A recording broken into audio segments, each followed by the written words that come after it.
குலத்தை காப்பது குலதெய்வம் தான். ஒரு ஃபேமிலிக்குள்ளார 4 தெய்வம் இருக்குதா. நம்ம ஒரு தெய்வத்தை மட்டும்தான் வணங்கிட்டு இருக்கோம். ஆனால் 4 தெய்வம் இருக்கு. குலதெய்வம் பார்த்தீங்கன்னா எந்த குழந்தைங்க வந்துட்டாங்கன்னு பார்க்க மாட்டாங்களாம். தன்னை பார்க்க எந்த குழந்தை வரலன்னு தான் தேடுமா. குலதெய்வம் எவ்வளோ முக்கியம் கேட்டீங்க அப்படின்னா, ஒரு குடும்பத்தில் தொடர்ந்து பிரச்சனைகள் வந்துகிட்டே இருக்குனாவே அனுகிரகம் குறைவுன்னு அர்த்தம். இந்த மஞ்சள் தடவி விளக்கு போட்டுட்டீங்கன்னா ஒரு 10% என்ன பண்ணோம், முக்கியமான அதிகமான நெகட்டிவாக உள்ள அனுப்பாமல் தடுத்துக்கும். நீங்கள் ஒரு விஷயத்தை நெகட்டிவாக சொல்கிறீங்கன்னா அந்த இடத்துல இருந்து உங்களுக்கு வரக்கூடிய ஒரே வார்த்தை ததாஸ்துன்னு வரும். அப்படியே ஆகட்டும். அப்போ நீங்கள் நெகட்டிவாக கேட்குறீங்க, நெகட்டிவாக பேசுகிறீங்கன்னா நீங்கள் நினச்ச விஷயம் சொன்ன விஷயம் தான் திரும்ப கிடைக்கும் உங்களுக்கு. அந்த யமன் போய் கேட்பாராம் குலதெய்வத்தை, உன்னோட குலத்தில் இருந்து இந்த ஆளை இத்தனை மணிக்கு நான் கூட்டிகிட்டு போகிறேன்னு. அவர் உத்தரவு கொடுத்தாதான் ஒரு இறப்பே நிகழும். அஸ்ட்ரோ தமிழ் அன்பு நேயர்களுக்கு வணக்கம். நம்ம சேனலை தொடர்ந்து ஜோதிட ரீதியாகவும் ஆன்மீக ரீதியாகவும் பல இன்ட்ரெஸ்டிங்கான விஷயங்கள் பார்த்துட்டு இருக்கோம். அந்த வகையில் இன்னைக்கு ஆன்மீக ரீதியாக ஒரு சில விஷயங்கள் பார்க்கலாம். அதுலேயும் குறிப்பாக குலதெய்வத்தை பற்றி பார்க்கலாம். என்னதான் நம்ம குலதெய்வத்தை பற்றி நிறைய பேசினாலும் கூட இன்னும் நிறைய பேருக்கு நிறைய சந்தேகங்கள் இருக்குது. ஸோ அதை பற்றி இன்னைக்கு டீட்டெயிலாக கேட்டு தெரிஞ்சுக்கலாம். ஸோ இதை பற்றி பேசுறதுக்காக நம்ம கூட இன்னைக்கு ஜோதிட கலைமாமணி திருவருள் மீனாட்சி வெங்கடேசன் அவர்கள் இருக்கிறாங்க. வணக்கம் மேடம். அருட்பெருஞ்சோதி அருட்பெருஞ்சோதி தனிப்பெரும் கருணை அருட்பெருஞ்சோதி. அனைவருக்கும் வணக்கம். திருவருள் மீனாட்சி வெங்கடேசன், ஈரோட்டிலிருந்து. ஆஸ்ட்ரோ தமிழா அன்பினர்களுக்கு அன்பான வணக்கங்களும் வாழ்த்துக்களும். ரொம்ப சிறப்பு மேடம். இன்னைக்கு இந்த பதிவில் நம்ம குலதெய்வத்தை பற்றி தான் பார்க்க போகிறோம். இப்போது என்னதான் நம்ம குலதெய்வத்தை பற்றி நிறைய பேசியிருந்தாலும் கூட இது குலதெய்வம்ங்கிறது எவ்வளோ ஒரு முக்கியமான விஷயம்ங்கிறத உணர்த்துது இல்லைங்களா? இப்போ நிறைய பேருக்கு நிறைய சந்தேகங்கள் இருக்குது குலதெய்வத்தை பற்றி. ஸோ குலதெய்வம் அப்படிங்கிறது என்ன, இப்போது தெரியாதவங்கெல்லாம் தெரிஞ்சுக்கணும் அப்படின்னா குலதெய்வத்தை பற்றி எப்படி தெரிஞ்சுக்கிறது? குலதெய்வம் குலத்தை காப்பது குலதெய்வம் தான். ஒரு ஃபேமிலிக்குள்ளார 4 தெய்வம் இருக்குதாம்மா. நம்ம ஒரு தெய்வத்தை மட்டும்தான் வணங்கிட்டு இருக்கோம். ஆனால் 4 தெய்வம் இருக்கு. எப்படின்னா, திருமணம் ஆனதுக்கு அப்புறமா என்ன பண்றோம்னா கணவன் வழியை மட்டும் கொண்டு போறோம். அப்போ கணவனோட அம்மா அப்பா இருப்பாங்க இல்லையா, அம்மாவுக்கு ஒரு குலதெய்வம் இருக்கும், அப்பாவுக்கு ஒரு குலதெய்வம் இருக்கும். அப்போ தன்னோட அம்மா அப்பா இருப்பாங்க இல்லையா, ஏன்னா 2ஓட குலத்தையும் காப்பாற்றுறது தான் குலதெய்வம். அப்போ 4 வழியில் உள்ள குலதெய்வத்தை வணங்கினாவே தடைகள் எதுவும் இருக்காது. முதல்ல தடைகளை விளக்குவது குலதெய்வம் தான். ஒரு சின்ன எக்ஸாம்பிள் சொல்கிறேன். ஒரு அம்மா அப்பாவுக்கு 10 குழந்தைங்க இருக்காங்க. அந்த 10 குழந்தைங்க பார்த்தீங்கன்னு வச்சுக்கோங்க, எல்லாரும் படித்து பெரிய ஆள் ஆயிட்டாங்க, ஒவ்வொரு இடத்துல வேலைக்கு போயிட்டாங்க. ஒரு திருவிழாவோ இல்லை ஒரு ஃபங்க்ஷன் அப்படிங்கும்போது பார்த்தீங்கன்னா வீட்டுக்கு வராங்க. அந்த 10 குழந்தைங்களும் வரும்பொழுது ஒரு குழந்தை மட்டும் வரல, ஒரு பையன் குடும்பம் வரல. இப்போ இந்த அம்மா அம்மா மனசு 9 பசங்க வந்துட்டாங்கன்னு சந்தோஷமா இருப்பாங்களா? ஒரு குழந்தை வரலையே, ஏன் வரல, கையில் காசு இல்லையா, உடம்பு சரியில்லையா சொல்லி எப்படி சிந்திப்பாங்க சொல்லுங்க பார்க்கலாம். அது வராதது தான். அப்படி இதே தான் குலதெய்வம். ஓகே. குலதெய்வம் பார்த்தீங்கன்னா எந்த குழந்தைங்க வந்துட்டாங்கன்னு பார்க்க மாட்டாங்களாம். தன்னை பார்க்க எந்த குழந்தை வரலன்னு தான் தேடுமா. நம்மளை தேடக்கூடிய ஒரே தெய்வம் குலதெய்வம் தான். அப்போ எந்த அளவுக்கு வணங்கணும் பாருங்க. நம்ம அம்மா அப்பாவுக்கு எப்படி கடமைகளை செய்கிறோமோ அந்த குலதெய்வத்துக்கும் ஒரு வரிக்கட்டுன்னு போடுவாங்க. நீங்கள் பொங்கல் வைக்கிறீங்க, கடா வெட்டுறதெல்லாம் 2வது பட்சம். நீங்கள் போய் தேங்காய் பழம் மாத்தாட்டியும் பரவாயில்ல, அந்த இடத்துல போய் ஒரு கற்பூரத்தை பற்ற வச்சு கும்பிட்டு வந்தாவே போதும். கற்பூரம் கூட வாங்க வேண்டாங்க, போய் சும்மா பார்த்துட்டு நல்லா இருக்கியாம்மா, நல்லா இருக்கியாப்பான்னு கேட்டுட்டு வாங்க, கடவுள் போதும். சரி, அதே மாதிரி குலதெய்வம் எவ்வளோ முக்கியம் கேட்டீங்க அப்படின்னா, ஒரு குடும்பத்தில் தொடர்ந்து பிரச்சனைகள் வந்துகிட்டே இருக்குனாவே அனுகிரகம் குறைவுன்னு அர்த்தம். Okay okay. தடைகள் இருக்கு, நல்ல வேலைக்கு போயிட்டு இருப்பாங்க, அப்படியே பார்த்தீங்கன்னா ட்ராபேக் ஆகிடும். இல்லைன்னா வருமானம் வந்துட்டு இருக்கும், வருமானம் வராமல் இருக்கும். திடீர் நோயோட தாக்கம் வரும், சேர்த்திர சொத்தோட இழப்புகள் வரும். இதெல்லாம் என்னன்னா தன்னோட குலதெய்வத்தோட எதிர்பார்ப்பு தான்.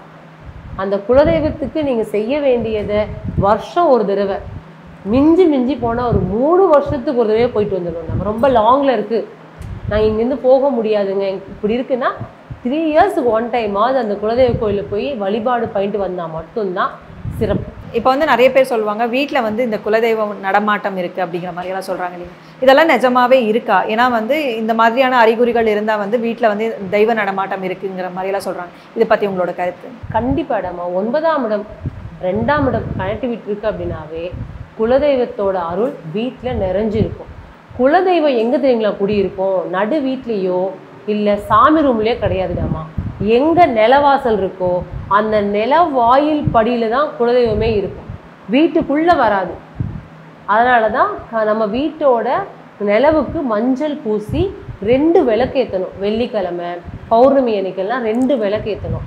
அதில் உப்பு வச்சு லெமன் வச்செல்லாம் செய்யணும். என்னென்னா முதல்லலாம் வந்து தண்ணி பைப் இருக்கும், கை கால் மூஞ்சி கழுவிட்டு உள்ளே வருவாங்க. இன்றைக்கி யாரும் அதை பண்ணுறது கிடையாது, நேராக உள்ளே வந்துடுறாங்க. அப்போ நெகட்டிவ் எனர்ஜியை நம்மளே வீட்டுக்குள்ளே கூப்பிட்டு வந்துடுறோம். இந்த மஞ்சள் தடவி விளக்கு போட்டுட்டிங்கன்னா ஒரு 10% என்ன பண்ணோம், முக்கியமான அதிகமான நெகட்டிவை உள்ளே அனுப்பாமல் தடுத்துக்கும். ஏன்னா மஞ்சளை தாண்டி உள்ளே வரீங்க இல்லையா, அதனாலேயே நம்ம நிலவுக்கு மஞ்சள் பூசணும். நிலவாயில் படி தான் குலதெய்வம் இருக்கும். குலதெய்வம் வீட்டில் குடி இருக்குது அப்படின்னாவே ஆட்டோமேட்டிக்காக பார்த்தீங்கன்னா மல்லிகைப்பூ வாசம் வரும். இதே காவல் தெய்வம் வச்சுக்கோங்க, விபூதி வாசம் வரும். அம்பாலாக இருக்குன்னா எலுமிச்சம்பழ வாசம் வரும். அம்பாலையும் காவல் தெய்வமாக இருந்தால் உங்களுக்கு எலுமிச்சம்பழ வாசம் வரும், இல்லைன்னா குங்கும வாசம் வரும், மல்லிகைப்பூ ஏதோ ஒரு வாசம் வரும். சுருட்டு வாசம் வச்சுக்கோங்க, குதிரையில் வரக்கூடிய ஐயனார் சாமி தான். கருப்பு சாமியெல்லாம் சுருட்டு வாசம் வரும், திடீர்னு குப்புன்னு வந்துட்டு போகும். அவங்களெல்லாம் வச்சுக்கோங்க எதிர்பாடு நேர்பாடு சந்துப்பாடுன்னு சொல்லுவாங்க. அதெல்லாம் ஆப்போசிட்டில் வந்து அடிச்சு தூக்கி போயிட்டே இருக்கும்பாங்க தெரியுங்களா. அந்த மாதிரி வாசனைகள்லாம் வந்து நம்ம வீட்டுக்குள்ளே இருக்குனாவே 2 நேரம் விளக்கு போடணும். 2 நேரம் விளக்கு போட்டு வீட்டில் பராமரிச்சிட்டாவே நிறைய விஷயம் கிடைக்கும்டாமா. குலதெய்வத்தோட அனுகிரகம் இன்னைக்கு வந்து சரியான முறையில் வழிபாடு எடுத்துக்கிட்டாவே நமக்கு 50% பிரச்சனை கண்டிப்பாக இருக்காது. இப்போ நிறைய குலதெய்வ கோயிலெல்லாம் இந்த வாக்கெல்லாம் சொல்லுவாங்க இல்லைங்களா, அதோட முக்கியத்துவம் என்ன, அது எப்படி சொல்கிறாங்க? வாக்கு சொல்கிறது வந்து பார்த்திங்க அப்படின்னா அதோட அருள் வாக்கும்பாங்க. தன்னுடைய குலத்தை நாடி வர்றவங்களுக்கு அவங்க பிரச்சனையை தீர்க்கக்கூடிய ஒரு பவர். அவங்க இதை செய்யுங்க, நான் துணை இருக்கேன் அப்படின்னு. ஏன்னா வந்து தேடி வந்துட்டாங்க, ஏதோ ஒரு பிரச்சனை இருக்குது, அதை நிவர்த்தி பண்ணுறதுக்காக ஒரு மனிதர், அதாவது அந்த பூஜாரியாக இருப்பார், அவர்கிட்ட அருள்வாக்கு சொல்கிறாங்க. இது வந்து 80% நம்ம எடுத்துக்கலாம் சரிங்களா. அவங்க சொல்கிற விஷயத்த வழிபாடுகள் பண்ணும்போது சிறப்பாக இருக்குது. ஆனால் இதில் ஒரு சில விஷயம் வந்து தப்பாகவும் இருக்குது. ஒரு சிலர் வந்து தன்னுடைய பெயரை காப்பாற்றிக்கிறதுக்காகவும் சும்மா சொல்கிறவங்களும் இருக்காங்க. ஆனால் இதை நம்ம பெரும்பாலும் நம்ம தவறான விஷயத்துக்கு போக வேண்டாம், நல்லா தான் எடுத்துக்க. நம்முடைய எண்ணம் மனம் செயல் நம்பிக்கையாக ஒரு விஷயம் செய்யும் பொழுது அதற்கு உண்டான பலன் கண்டிப்பாக கிடைக்கும். ஏன்னா நல் வழிகாட்டியாக தான் இருப்பாங்க. என்ன பண்ணுவாங்க, பொங்கல் வெயின்னு சொல்லுவாங்க, இல்லை வீடு மாற்றிப்பார், ஒரு நல்ல வேலை கிடைக்கும், ஏதோ ஒரு நிவர்த்திக்கான விஷயம்தான். ஆனால் என்னை பொறுத்தளவுக்கு பார்த்தீங்கன்னா கோயிலில் போய் எப்போவுமே குறைகளை சொல்லக்கூடாது. ஏன்னா அது பாசிட்டிவ் எனர்ஜி நிறைஞ்ச இடம். நீங்கள் போய் எனக்கு வேலை கிடைக்கல, எனக்கும் என் சண்டையாக இருக்குது, என் சொன்ன பேச்சு என் புருஷன் கேட்கல, கடன் பிரச்சனை இருக்குது, நீங்கள் ஒரு விஷயத்தை நெகட்டிவாக சொல்கிறீங்கன்னா அந்த இடத்துல இருந்து உங்களுக்கு வரக்கூடிய ஒரே வார்த்தை ததாஸ்துன்னு வரும், அப்படியே ஆகட்டும். அப்போ நீங்கள் நெகட்டிவாக கேட்குறீங்க, நெகட்டிவாக பேசுகிறீங்கன்னா நீங்கள் நினச்ச விஷயம் சொன்ன விஷயம் தான் திரும்ப கிடைக்கும் உங்களுக்கு. நம்ம கோயிலுக்கு போனோம்னா ஒரே வார்த்தை, 16 செல்வங்களையும் எனக்கு கொடு. எதையுமே கேட்காதீங்க. ஒருத்தரை வாழ்த்துறோம், என்னன்னு வாழ்த்துறோம், 16 பெற்று பெருவாழ்வு வாழ்கன்னு வாழ்த்துறோம். நம்ம எங்கே போய் கேட்குறது? அப்போ கோயிலுக்கு போனீங்கன்னா குறைகளை சொல்லவே கூடாது. ஏன்னா உங்கள் மனம் எண்ணம் செயல் நிறைந்து தான் ஒரு வழிபாடு இருக்குது. அந்த எண்ணம் மனம் செயலையே பிரச்சனைன்னு போனீங்கன்னா எப்போ நிவர்த்தி கிடைக்குது? அப்போ குலதெய்வ எந்த கோயிலுக்கு போனாலும் சொல்லாதீங்க குறைகளை. உங்களுக்கு என்ன தேவை? 16 செல்வம் கேளுங்க, ஒரு 10 கிடைக்கட்டுமே, பாதி 8வது கிடைக்கட்டுமே, ஜெயிச்சுட்டோம்ல நம்ம லைஃப்பில்.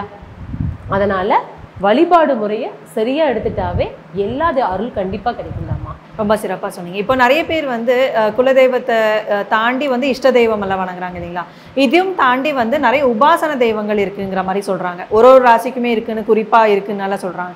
இதை பற்றி உங்களோட கருத்து? இஷ்ட தெய்வம் பார்த்தீங்க அப்படின்னா அவங்களுடைய ராசி நட்சத்திரம் மேக்ஸிமம் வந்து முருகரையே அதிகம் எடுத்துக்குவாங்க. மேக்ஸிமம் யாருக்கிட்டே முருகரை பிடிக்குமாங்க. இன்னொரு விஷயம், அடுத்து வந்து அம்பாள் வழிபாடு இருக்கிற ஓம் சக்தி மாலை போட்டு போகிறவங்கலாம் இருக்காங்க, அம்பாள் வழிபாடு.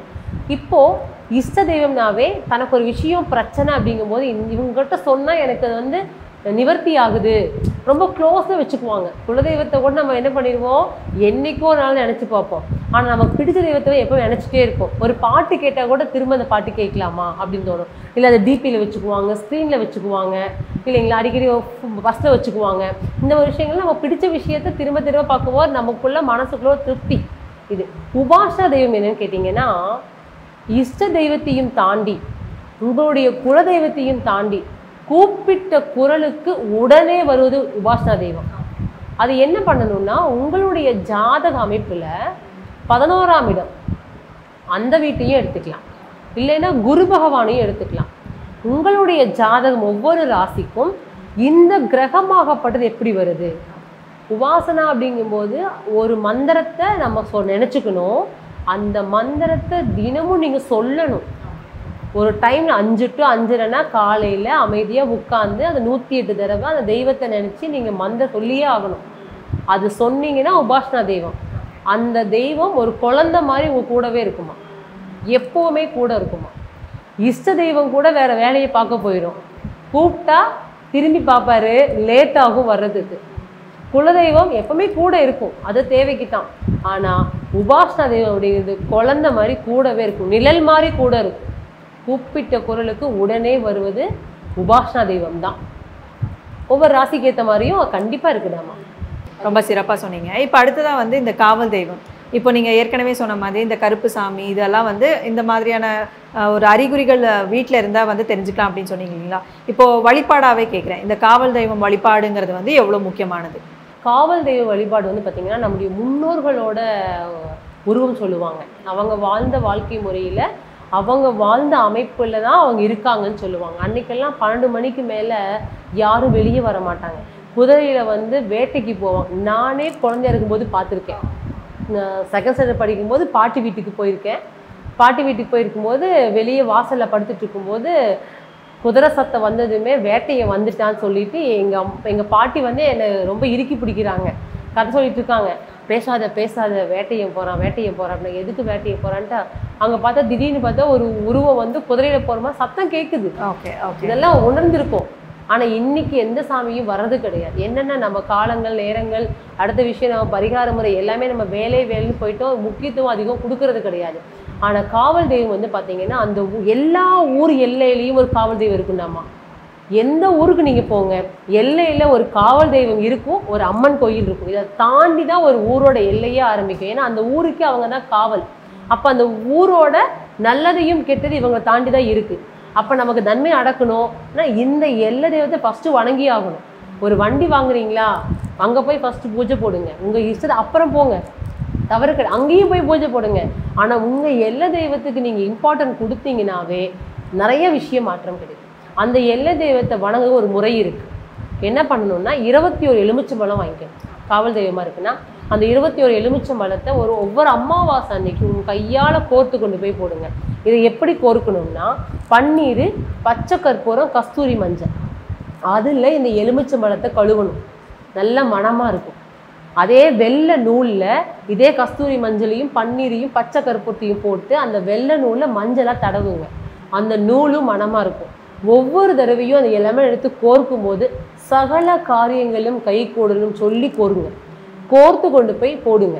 உங்களுடைய குலதெய்வமே வச்சுக்கோங்க, காவல் தெய்வமாக இருக்குது, இது 48 போடுங்க, இல்லை 108 போடுங்க. எலுமிச்சம்பழத்தை நீங்கள் கொண்டு போய் கொடுக்கும்போது அந்த எலுமிச்சை அவ்வளோ மனம் இருக்கும்.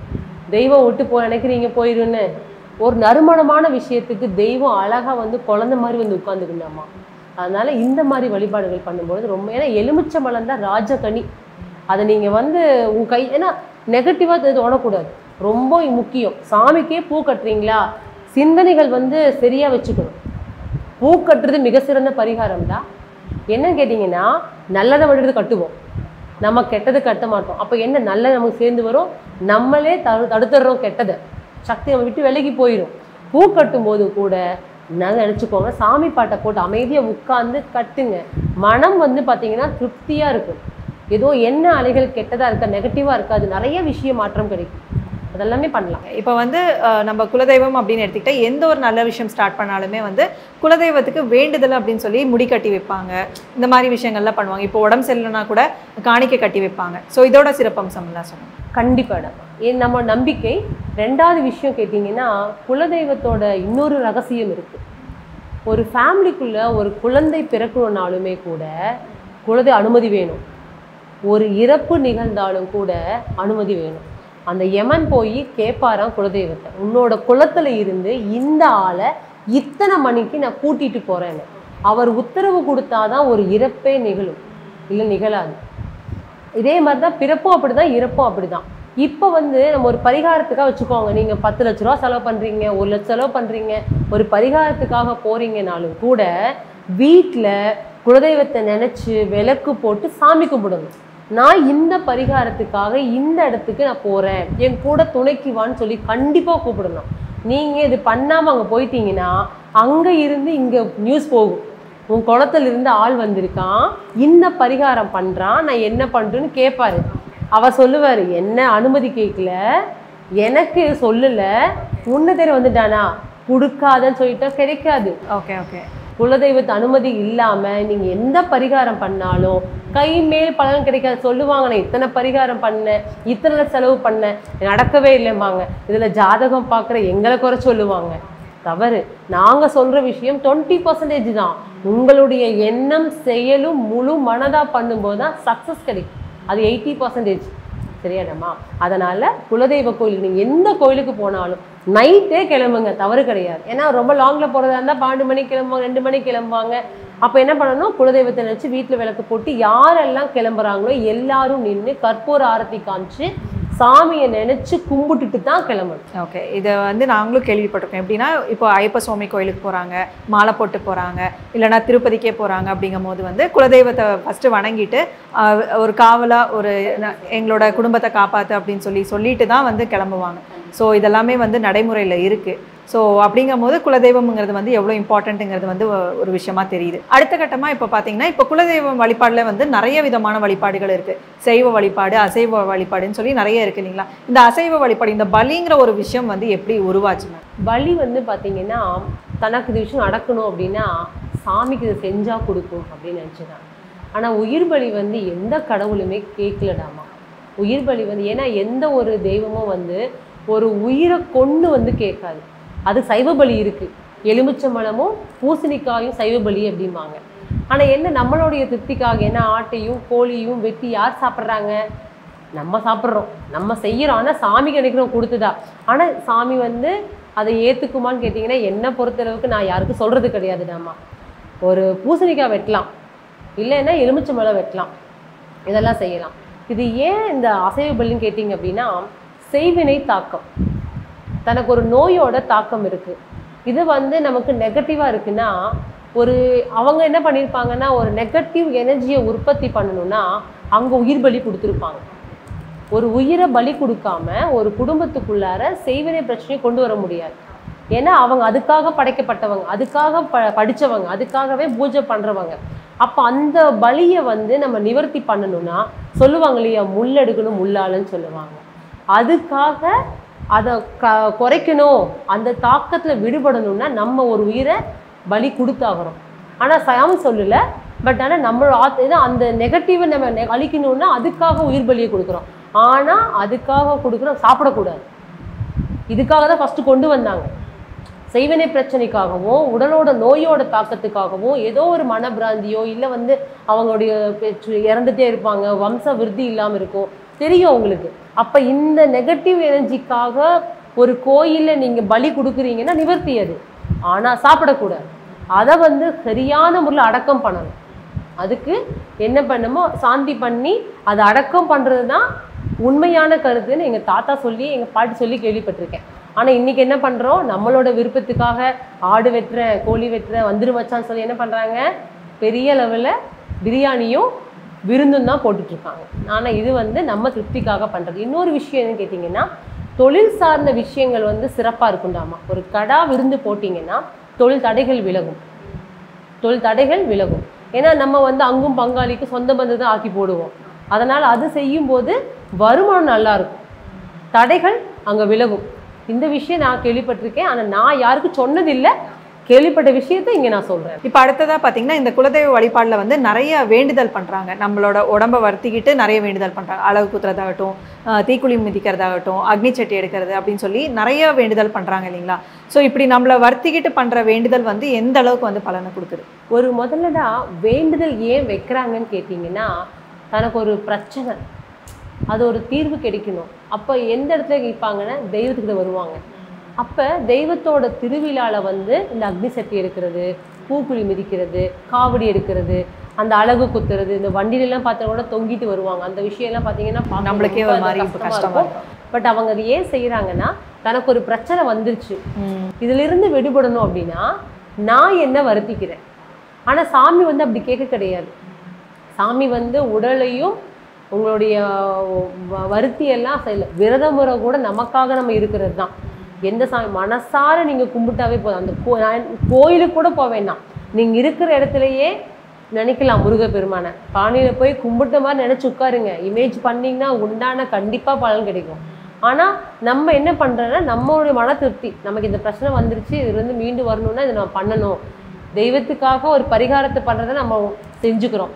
பட் என்னென்னா அக்னி சக்தி இருக்கும்போது நம்ம என்ன பண்ணுறோன்னா, இந்த இடத்துல நம்ம விரத முறையை கையாளுறோம். ஒரு சில விஷயங்கள் நம்ம தகுர்ந்து வரோம். பார்த்திங்கன்னா கெட்டதுக்கு எங்கேயும் போக மாட்டோம். விரதம் இருக்கும்போது டைமுக்கு வந்து பார்த்திங்கன்னா 2 வேளை சாப்பிடுவோம், 2 நேரம் குளிச்சுக்குவோம். நம்மளுடைய பக்தியோட வழிபாடு முறை இந்த இடத்துல அதிகமாக ஒரு படி இருக்குது. இதில் நான் ஃபஸ்ட் சொல்லியிருக்கேன். நான் இந்த ஐயப்பன் கோயிலுக்கு கூட பார்த்தீங்கன்னா 48 நாள் விரதம் இருந்து போனால் மட்டும்தான் நல்லது. அதுக்கு என்ன விளக்கம்னு ஃபஸ்ட்டு ஒரு விளக்கம் கொடுத்துருக்கோம். அந்த மாதிரி இது குறிப்பிட்ட காலம் பார்த்தீங்கன்னா காப்பு கட்டிக்குவாங்க. அப்போ அந்த சாமிக்காக விரதம் இருக்காங்க, தன்னுடைய பக்தி மார்க்கத்தில் ஒன்று இணங்குறாங்க. இந்த இடத்துல மனம் எண்ணம் செயல் ஒன்று இணைகிறாமா. இவங்க செய்யக்கூடிய வழிபாடு முறையில் சாமிக்கு இருக்கோ இல்லையோ நமக்கு கொஞ்சம் ஆத்ம பலம் பெருகும். ஒரு சுய ஒழுக்கம். கண்டிப்பா. அக்னிங்கும் போது சூரியனை குறிக்கும், செவ்வாயையும் குறிக்கும். இந்த கிரகம் அங்க சிறப்பா இருந்து நடத்தினா மட்டும்தான் அவங்களுக்குள்ள அந்த எண்ணமே வரும். நிறைய பேர் பத்தி வச்சுக்கோங்க, சட்டி எடுத்திருப்பாங்க, சாமி வந்துடும், பக்கத்து போயிருப்பாங்க, சம்பந்தமே இருக்காது, துணைக்கு போயிருப்பாங்க, அவங்க கொடுத்துருவாங்க. அவங்க நினைப்பாங்க ஐயோ சாமி எங்கிட்ட கொடுத்துருச்சு. அந்த மாதிரி வந்து நிறைய பேர் இருக்காங்க. என் கையெல்லாம் இதாயிடுச்சுங்க, நான் நினைச்சு கூட பார்க்கல, என் கையில கொடுத்துட்டாங்க. அதுக்கப்புறம் கையில வாங்குவாங்கன்னு வாங்கவே இல்லை. என்ன காரணம்னா இவங்க நினைச்சாங்க, இவங்களால செயல்படுத்த முடியல, ஆனா இவங்க நினைக்கவே இல்லை. இது ஒரு பரிமாற்றம். இந்த இடத்துல அவங்களுக்கான விஷயம் எதிர்பார்க்காம கிடைக்கிற விஷயம்தான். ஆனா அந்த வழியில வந்துட்டு இருக்காங்க. அந்த கிரக அமைப்பு இங்கே மாறும்போது ஆட்டோமேட்டிக்காக அவங்களுக்கும் அந்த பாதிப்பு வருது, பிரச்சனையும் வருது. ஸோ இதை வந்து யாரால் எது முடியுமோ அதற்கேற்ற மாதிரி வழிபாடு எடுத்துக்கணும். இவங்களோட சுய ஒழுக்கத்துக்காகவும் தன்னால் முடிஞ்ச செஞ்சால் நல்லது அப்படின்னு. ஒரு சிலர் பார்த்தீங்கன்னா எல்லாரும் போகிற நம்மளும் கூட போகலான்ட்டு பால் குடத்துக்கு போவாங்க, தீர்த்து குடத்துக்கு போவாங்க.